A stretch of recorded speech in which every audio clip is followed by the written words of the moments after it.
शुभम ने कहीं सुना था कि हनुमान चालीसा की मैनिफेस्टेशन पावर बड़ी स्ट्रांग है। इसको पढ़ने से इंसान जो चाहे वो पा सकता है, सोच को सच में बदल सकता है। शुभम बाबा से इसी बारे में और ज्यादा जानना चाह रहा था। बाबा उसे इसके बारे में बता रहे थे।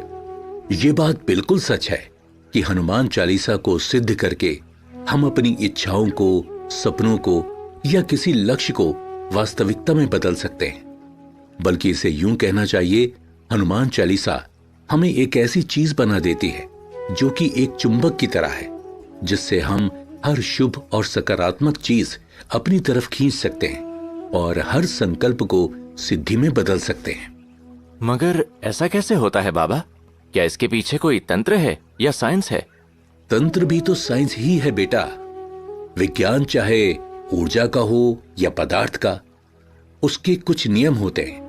इसी तरह कोई भी साधना नियमों से ही चलती है। हनुमान चालीसा की साधना के भी नियम हैं, पर उन्हें बताने से पहले मैं तुम्हारे सवाल का जवाब देता हूं। हनुमान चालीसा का पाठ करने से हमारे बीच में और हनुमान जी की शक्तियों के बीच में एक एनर्जी चैनल बनता है। उस चैनल से हमें हर तरह की शक्ति मिलती है। शक्ति विचारों की, भावनाओं की, ऊर्जा की, शरीर की। हमारी भक्ति, हमारा विश्वास और श्रद्धा इस चैनल को और ज्यादा मजबूत करता है। जब हम निरंतरता से हनुमान चालीसा की साधना करते हैं तो हम मन, बुद्धि और भावनाओं से बहुत स्ट्रांग हो जाते हैं। हमारे चारों तरफ का ऊर्जा मंडल भी सकारात्मक और मजबूत हो जाता है, जिसे कोई नकारात्मक ऊर्जा या शक्ति भेद नहीं सकती। फिर हम इतने समर्थ हो जाते हैं कि हम जो संकल्प करते हैं वो हमें इस ब्रह्मांड से प्राप्त होता है। हम अपने सपनों को वास्तविकता में बदल सकते हैं। दरअसल हनुमान चालीसा की रचना ही मैनिफेस्टेशन के सिद्धांत पर हुई है।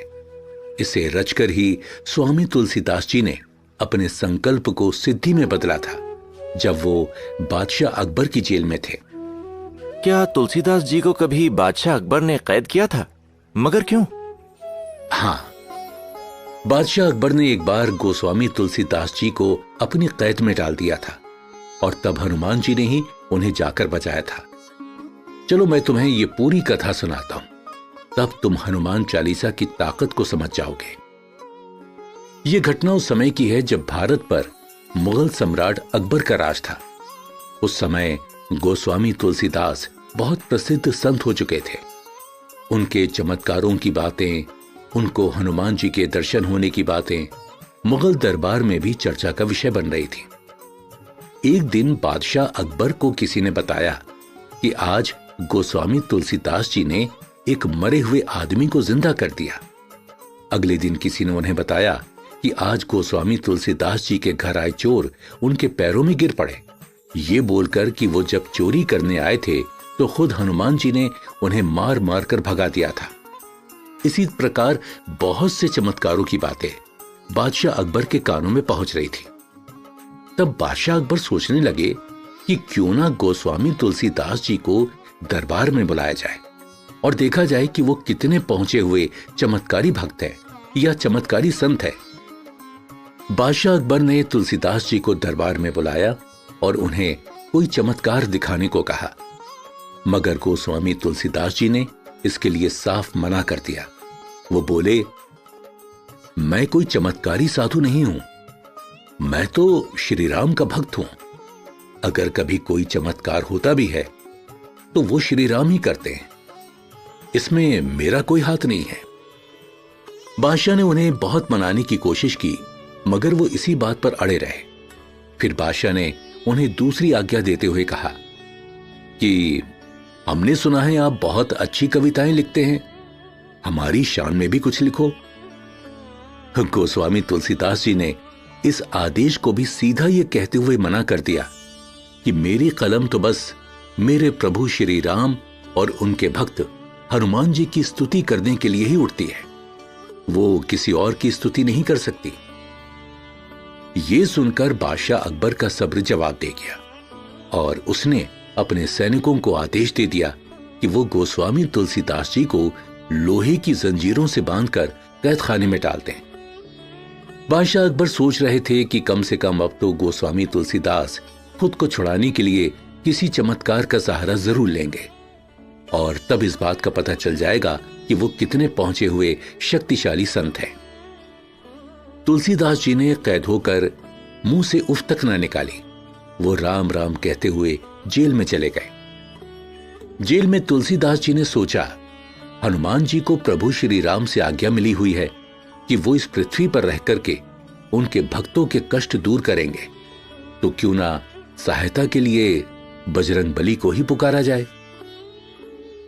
ये सोचकर उन्होंने हनुमान चालीसा पाठ की रचना की और उसे लगातार 40 दिन तक जपने का संकल्प लिया, इस इच्छा के साथ कि उन्हें बादशाह के कैद से ससम्मान मुक्ति मिले। तुलसीदास जी बिना कोई शिकायत किए अपने कैदखाने में बैठे रहते और हनुमान चालीसा का पूरे धैर्य, विश्वास और श्रद्धा के साथ पाठ करते रहते। उन्हें पूरा विश्वास था कि 40 दिन होने पर उनका संकल्प जरूर पूरा होगा, और ठीक ऐसा ही हुआ। 40वें दिन एक चमत्कार हुआ। सैकड़ों बंदरों ने एक साथ अकबर के महल और कैदखाने पर हमला बोल दिया। अचानक हुए इस हमले से सब हैरान हो गए। अकबर के सैनिकों ने उन्हें भगाने की बहुत कोशिश की, मगर बात उनके काबू से बाहर की थी। तब बादशाह अकबर के एक हिंदू मंत्री ने उन्हें समझाया कि ये बंदरों की सेना कोई साधारण सेना नहीं है, ये हनुमान जी की सेना आई है, क्योंकि आपने एक महान राम भक्त को कैद किया हुआ है। अगर आप चाहते हैं कि ये सभी बंदर शांति से यहां से चले जाएं, तो कृपा करके गोस्वामी जी को सम्मान के साथ रिहा कर दीजिए। अब बादशाह अकबर को भी लगा कि जरूर ये गोस्वामी तुलसीदास जी की भक्ति का ही चमत्कार है, वरना आज से पहले तो ऐसा कभी नहीं हुआ। बादशाह ने उसी समय तुलसीदास जी को कैद से आजाद करवाकर उनसे माफी मांगी और कहा, आज हमने अपनी आंखों से आपकी भक्ति का चमत्कार देख लिया, और फिर उन्हें पूरे सम्मान के साथ विदा किया। उस घटना के बाद अकबर ने जीवन भर गोस्वामी तुलसीदास जी का सम्मान किया। ओह, तो अब मैं समझा बाबा, हनुमान चालीसा की तो रचना ही संकल्प को सिद्ध करने के लिए हुई है। इसलिए कहते हैं कि हनुमान चालीसा में बड़ी मैनिफेस्टेशन पावर है। दरअसल हनुमान जी ने तुलसीदास जी को खुद ही आशीर्वाद दिया था कि जो भक्त कलयुग में श्रद्धा और भक्ति से हनुमान चालीसा का पाठ करेंगे, मैं उनके सारे कष्टों को दूर करूंगा। इस तरह हनुमान जी ने खुद हनुमान चालीसा को अभिमंत्रित कर दिया था। सच कहूं तो बाबा, बहुत बार ऐसा हुआ जब मुझे हनुमान चालीसा की शक्ति का बहुत करीब से एहसास हुआ। जैसे एक बार मेरा एक्सीडेंट हो गया था, पैर में बहुत चोट लगी थी, बहुत दर्द हो रहा था। तब मुझे मम्मी ने कहा, हनुमान चालीसा की ये चौपाई बार बार बोलो, ना से रोग मिटे सब पीरा, जपत निरंतर हनुमत बीरा। मैंने ऐसा किया और मुझे सच में दर्द में राहत मिली। ऐसे ही एक बार मुझे ऑफिस से लौटते हुए बहुत देर हो गई थी। स्कूटर पंक्चर हो गया था, इसलिए उसको मैंने ऑफिस में ही छोड़ दिया था। सुनसान सड़क पर पैदल चलते हुए पता नहीं क्यों बहुत नेगेटिव एनर्जी महसूस हो रही थी। बार बार लग रहा था कोई साया पीछा कर रहा है। तब मैंने हनुमान जी की ये चौपाई बोलनी शुरू कर दी, भूत पिशाच निकट नहीं आवे, महावीर जब नाम सुनावे। और मुझे अपने अंदर इतनी शक्ति और पॉजिटिविटी महसूस हुई कि मैं आराम से घर आ गया। हनुमान चालीसा की जब 1-2 चौपाइयां भी इतना असर करती हैं, तो जरा सोचो, जब पूरी हनुमान चालीसा पढ़ी जाएगी, और वो भी एक नहीं अनेक बार, तो फिर कितनी शक्ति मिलेगी। हाँ बाबा, वो तो मैं मानता हूं, मगर फिर भी मेरे मन में एक शंका है। हाँ बताओ बेटा, क्या शंका है। यही कि क्या मैं इस लायक हूं जो हनुमान चालीसा की साधना कर सकूं? क्योंकि मैंने सुना है हनुमान जी की साधना के बड़े कठोर नियम होते हैं। हर कोई उनकी साधना नहीं कर सकता, वरना उसका कुछ उल्टा असर भी हो सकता है, यानी कुछ साइड इफेक्ट भी हो सकते हैं। क्या वाकई हनुमान चालीसा के कुछ साइड इफेक्ट भी होते हैं बाबा? शुभम ने बाबा के सामने जो सवाल उठाया, वो सवाल बहुत से हनुमान भक्तों के मन में आता है। अब उन्हीं सवालों का जवाब बाबा देने जा रहे थे। अगले एपिसोड में हम जानेंगे कि क्या वाकई हनुमान चालीसा को पढ़ने के कोई साइड इफेक्ट भी होते हैं? अगर होते हैं तो कब होते हैं और कौन से होते हैं? हनुमान चालीसा पढ़ने की क्या कंडीशन है? कौन से लोग हैं जो हनुमान चालीसा की साधना कर सकते हैं और कौन नहीं?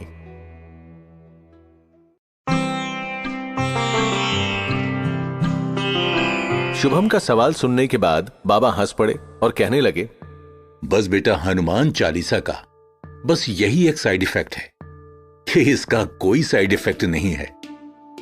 मुझे समझ नहीं आता लोग ऐसी बातें कर कैसे लेते हैं और फैला कैसे देते हैं। जो भी इंसान, चाहे वो स्त्री हो या पुरुष, सच्चे मन से, पूरी श्रद्धा और विश्वास से कुछ नियमों का पालन करके हनुमान जी की भक्ति करता है और हनुमान चालीसा का पाठ करता है, उसका कभी कुछ बुरा हो ही नहीं सकता, बल्कि हमेशा अच्छा ही होगा। सच कहूं बाबा, दिल तो मेरा भी यही कहता था, मगर मेरा एक दोस्त था जो कहता था हनुमान जी बहुत कठोर और गुस्से वाले देव हैं। उनकी साधना में अगर कोई कमी रह जाती है तो वे दंड देते हैं। हनुमान जी कठोर और दंड देने वाले देव तो हैं, मगर किन्हें, ये समझना भी तो जरूरी है। देखो बेटा, जो लोग बुरे काम करते हैं, स्वार्थी हैं, लोभी हैं, अहंकारी हैं, किसी का बुरा करने के लिए साधना करते हैं, दूसरों को कष्ट देते हैं, भक्ति के नाम पर किसी को छलते हैं, ऐसे लोगों के लिए हनुमान जी जरूर कठोर देव हैं। श्री रामचरितमानस में एक जगह श्री राम जी कहते हैं, निर्मल मन जन सो मोही पावा, मोही कपट छल छिद्र न भावा। और यही बात हनुमान जी की भक्ति में भी लागू होती है।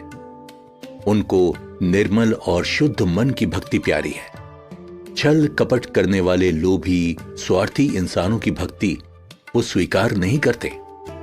दरअसल कुछ लोग देवी देवताओं की साधना इसलिए नहीं करते कि उनका भला हो, बल्कि इसलिए करते हैं कि जिन्हें वो पसंद नहीं करते उनका बुरा हो जाए।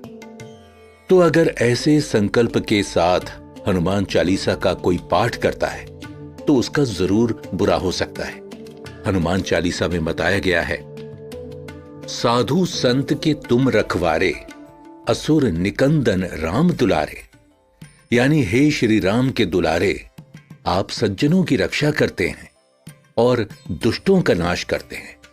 तो बस ये साइड इफेक्ट तो है, लेकिन दुष्टों के लिए है। और एक बात कि हनुमान जी सात्विक देव हैं। उनकी साधना में शराब, मांसाहार, सिगरेट जैसे व्यसन नहीं चलते, बल्कि शुद्ध सात्विक भोजन के साथ साधना की जाती है। अगर उनकी प्रकृति के विपरीत भक्त आचरण करेगा तो भी उसे कुछ नुकसान हो सकता है, या हो सकता है कि उसकी साधना सफल ही ना हो। मैं समझ गया बाबा। मैंने तो ये भी सुन रखा था कि हनुमान चालीसा की साधना करने से मन संसार से दूर हो जाता है, भक्त हनुमान जी की तरह वैराग्य और ब्रह्मचर्य की तरफ मुड़ जाता है, फिर उसमें भावनाएं नहीं बचती, वो वज्र के समान ही कठोर हो जाता है। देखो बेटा, यहां पहले ये बात समझने की जरूरत है कि संसार कहाँ किसको जा रहा है।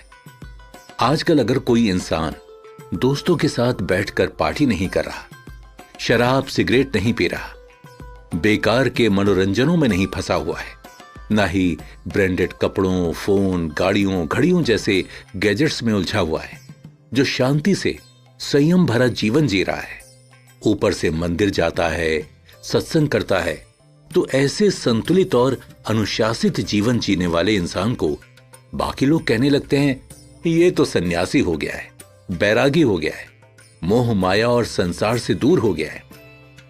दरअसल उन लोगों के लिए संसार का मतलब सांसारिक आकर्षणों और लालच में उलझना, पैसा स्टेटस कमाने की अंधाधुंध दौड़ में शामिल होना, व्यसन करना ही है। और जो इससे दूर धर्म के अनुकूल जीवन जी रहा है उसे लोग बैरागी मान लेते हैं, जबकि ऐसा नहीं है। हनुमान जी के भक्ति करने से, हनुमान चालीसा पढ़ने से इंसान के अंदर के विकार दूर हो जाते हैं। लालच, स्वार्थ, बेकार की इच्छाएं मिट जाती हैं। खान पान में संयम आता है। सिगरेट, शराब, जुआ, वासना, अनैतिक आचरण जैसे व्यसन दूर हो जाते हैं उसका मन निर्मल और पवित्र होता जाता है। फिर वो अपनी सांसारिक जिम्मेदारियां निभाता है और भक्ति करता है। उसके अंदर ना कुछ खोने का डर रहता है, ना कुछ पाने का लालच। वो अपनी सारी चिंताएं हनुमान जी को सौंपकर निश्चिंत जीवन जीता है और गाता है, सब सुख लहे तुम्हारी सरना, तुम रक्षक काहू को डरना। यानी जब सारे सुख हनुमान जी की शरण में हैं और जब वो रक्षक भी हैं तो क्यों किसी से डरना, ना किसी इंसान से, ना परिस्थिति से, ना दुर्भाग्य से, ना असफलता से। और इस विश्वास के साथ उसका जीवन सुख, शांति और आनंद से बीतता है। बाबा, एक ब्रह्मचर्य वाली बात पर भी बहुत कंफ्यूजन फैला हुआ है। ऐसा कहा जाता है क्योंकि हनुमान जी ब्रह्मचारी हैं, इसलिए उनके भक्तों को भी पूरी तरह से ब्रह्मचर्य का पालन करना चाहिए, तभी हनुमान जी की साधना की जा सकती है। हाँ, ये बात सच है कि हनुमान जी बाल ब्रह्मचारी हैं, लेकिन इसका मतलब ये बिल्कुल नहीं है कि कोई संसारी या गृहस्थ इंसान हनुमान चालीसा नहीं पढ़ सकता या हनुमान जी की कोई दूसरी पूजा नहीं कर सकता। हनुमान जी गृहस्थों के विरोधी देव नहीं है। उनके आराध्य भगवान प्रभु श्री राम भी गृहस्थी है ना, फिर उन्हें गृहस्थ भक्तों से क्या दिक्कत हो सकती है? तो फिर ऐसा क्यों कहा जाता है हनुमान जी की पूजा करने के लिए ब्रह्मचारी होना जरूरी है? दरअसल लोगों को ब्रह्मचर्य का असली अर्थ ही नहीं पता है। ब्रह्मचर्य का अगर शाब्दिक अर्थ समझा जाए तो वो है ब्रह्म में विचरण करने वाला, यानी एक ऐसा इंसान जिसका मन हमेशा ईश्वर की भक्ति में लीन हो, जिसके मन में कोई विकार ना हो, जिसकी अंतरात्मा पूरी तरह से शुद्ध, निर्मल और भक्ति से भरी हो। पुराने समय में ऐसे कितने ऋषि, मुनि, तपस्वी और गुरु होते थे जो ईश्वर की साधना करते थे, लेकिन वो गृहस्थ भी होते थे, उनकी पत्नी और संतानें भी होती थी, लेकिन वो धर्म के अनुसार आदर्श जीवन जीते थे। एक ऐसा गृहस्थ इंसान जो मन से शुद्ध है, उसके व्यवहार में जरा भी छल कपट नहीं, बुरी या बेकार की इच्छाएं, वासनाएं नहीं, जिसका अपने शरीर और इंद्रियों पर नियंत्रण है, जो एक अनुशासित और संयमित जीवन जीता है, वो ब्रह्मचर्य का पालन ही कर रहा है। वहीं दूसरी तरफ एक ऐसा इंसान जिसके किसी से भले ही शारीरिक संबंध ना हो, लेकिन उसके मन में विकार, वासनाएं, बुरी इच्छाएं हो, जिसका अपने मन, बुद्धि और शरीर पर कोई कंट्रोल ना हो, जो भक्ति ना करता हो, वो ब्रह्मचारी नहीं है। बाबा, आज आपने मेरा बहुत बड़ा कंफ्यूजन दूर कर दिया, लेकिन एक सवाल अभी भी मन में है। मेरी मम्मी भी हनुमान चालीसा पढ़ती हैं, वो हनुमान भक्त हैं, लेकिन मेरी दादी हमेशा उन्हें टोका करती थी कि औरतों को हनुमान जी की पूजा नहीं करनी चाहिए। हनुमान जी औरतों की पूजा स्वीकार नहीं करते क्योंकि वो ब्रह्मचारी हैं। क्या ये सही है? देखो बेटा, ऐसा किसी भी शास्त्र में नहीं लिखा कि औरतें हनुमान जी की पूजा नहीं कर सकती। हाँ, लेकिन एक बात का ध्यान जरूर रखना है, जब भी कोई भक्त भगवान की भक्ति करता है तो वो उससे एक विशेष प्रकार का भाव संबंध रखता है, जैसे दास भाव, जिसमें भक्त खुद को भगवान का दास मानता है।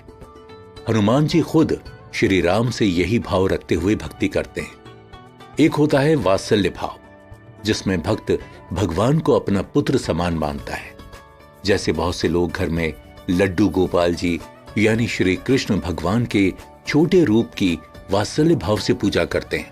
एक होता है माधुर्य भाव, इसमें भगवान को अपना प्रेमी या पति मानकर पूरा जीवन उसके प्रति समर्पित रहा जाता है, जैसे मीराबाई की कृष्ण भक्ति थी। तो खुद को हनुमान जी का दास मानकर, खुद को उनका आश्रित मानकर उनकी भक्ति की जा सकती है, लेकिन माधुर्य भाव से हनुमान जी की भक्ति नहीं की जा सकती। मैं समझ गया बाबा। मैं भी यही सोचा करता था कि भगवान की नजरों में तो सब भक्त बराबर होने चाहिए, उनकी नजरों में तो भक्तों में किसी भी तरह का भेद नहीं होना चाहिए, और आज आपने मेरी शंका दूर कर दी। अब मैंने जो एक और बात सुन रखी है कि रोज हनुमान चालीसा पढ़ने से इंसान कठोर हो जाता है, उसकी भावनाएं, इमोशन खत्म हो जाते हैं, तो क्या सच में ऐसा है? अच्छा, एक बात बताओ, मैं रोज हनुमान चालीसा का पाठ करता हूं, वो भी 100 बार, तो क्या मेरे अंदर की भावनाएं मर गईं? क्या मेरा दिल पत्थर का हो गया? और अगर ऐसा होता तो क्या गंगा किनारे जब तुम बैठे हुए थे तो मुझे तुम्हारा दुख नजर आता? नहीं ना। दरअसल लोगों को किसी सच्चे हनुमान भक्त को देखकर लग सकता है कि वो कठोर हो गया है। इसका कारण यह है कि हनुमान चालीसा के प्रभाव से हमारा मन, बुद्धि, शरीर सभी बलशाली हो जाते हैं। दूसरे लोग छोटी छोटी बातों पर परेशान हो जाते हैं, चिंता और तनाव में आ जाते हैं, जबकि एक हनुमान भक्त कठिन से कठिन परिस्थिति में भी शांत और स्थिर रहना सीख जाता है।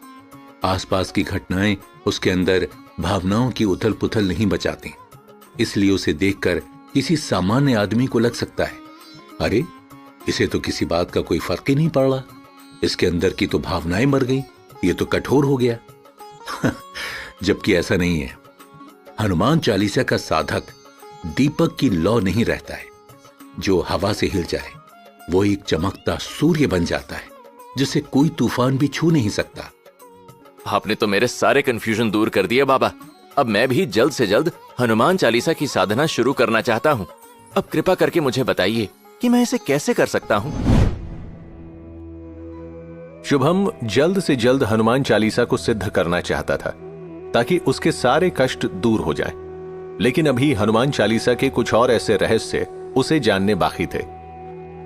क्या है हनुमान चालीसा का वो सीक्रेट जिस वजह से उसे सिद्ध मंत्रों से भी ज्यादा पावर मिली है? क्यों करती है हनुमान चालीसा इतना असर? क्यों है उसके पाठ में इतनी शक्ति? ऐसी क्या खूबियां हैं उसमें? ये सब रहस्य जानेंगे अगले एपिसोड में।